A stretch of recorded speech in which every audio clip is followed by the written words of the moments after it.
Mr. Mayor, would you raise your right hand? Do you swear the testimony that you're about to give shall be the truth? Amen.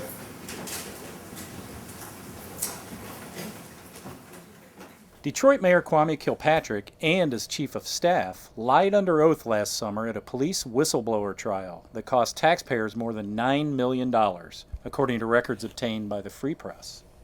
Legal experts say the false testimony exposes them to perjury charges. Those are felony charges. Kilpatrick and Chief of Staff Christine Beatty denied during testimony in August that they had had a sexual relationship, but the records, nearly 14,000 text messages sent on city-issued pagers, show they had an affair. The messages also contradict their testimony that they did not fire Deputy Chief Gary Brown in 2003, an ouster that led him to sue. The text messages show Kilpatrick and Beatty discussing the, quote, decision that we made to fire Gary Brown, end quote. Kilpatrick and Beatty's relationship and Brown's dismissal were central to the whistleblower suit filed by Brown and Harold Nelthrop, a former police officer and mayoral bodyguard. The two cops accused Kilpatrick of retaliating against them because of their roles in an internal affairs investigation of the mayor's security team, a probe that might have exposed the affair. The almost daily exchanges included personal messages, like this one from October 3, 2002. Kilpatrick, I'm madly in love with you. Beatty, I hope that you feel that way for a long time. In case you haven't noticed, I'm madly in love with you too. Some of the texts were overtly sexual, like this exchange from April 8, 2003. Beatty, did you miss me sexually? Kilpatrick, hell yeah, you couldn't tell? I want some more. If Kilpatrick and Beatty are found to have committed perjury, they could face up to 15 years in prison under state law. Kilpatrick, a lawyer, could also face discipline if the State Attorney Grievance Commission finds he lied to or intentionally misled the court. Beatty, seen here headed to class last fall at the Wayne State University Law School, may face hurdles obtaining a law license if she lied to or deceived the court.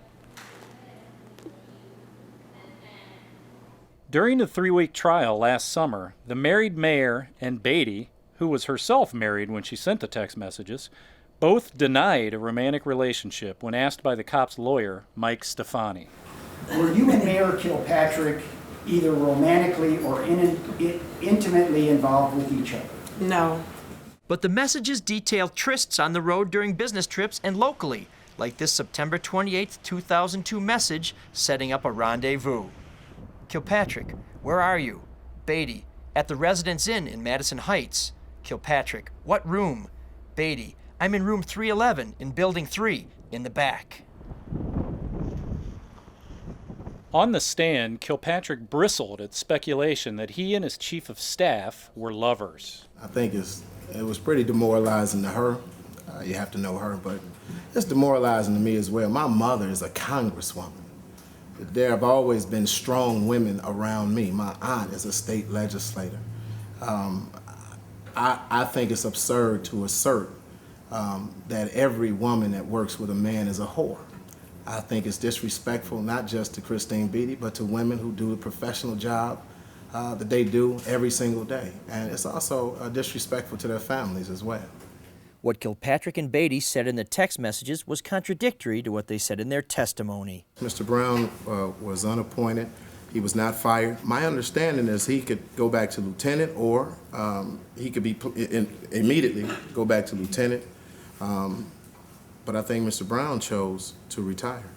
This May 15, 2003 exchange indicates they wanted to get rid of Brown. Beatty, I'm sorry that we are going through this mess because of a decision that we made to fire Gary Brown. I will make sure that the next decision is much more thought out, not regretting what was done at all, but thinking about how we can do things smarter. Kilpatrick, it had to happen though. I'm all the way with that. According to the text messages, the mayor's police bodyguards almost discovered his affair during a business trip to Washington. Text messages from September 12, 2002 indicate Kilpatrick embraced the risk. Kilpatrick, they were right outside the door. They had to have heard everything. Beatty, so we are officially busted. Kilpatrick, Damn that, never busted. Busted is what you see. For more coverage, pick up today's Detroit Free Press. I'm Jim Schaefer. And I'm ML Elric. Come back to freep.com for new developments on this exclusive story.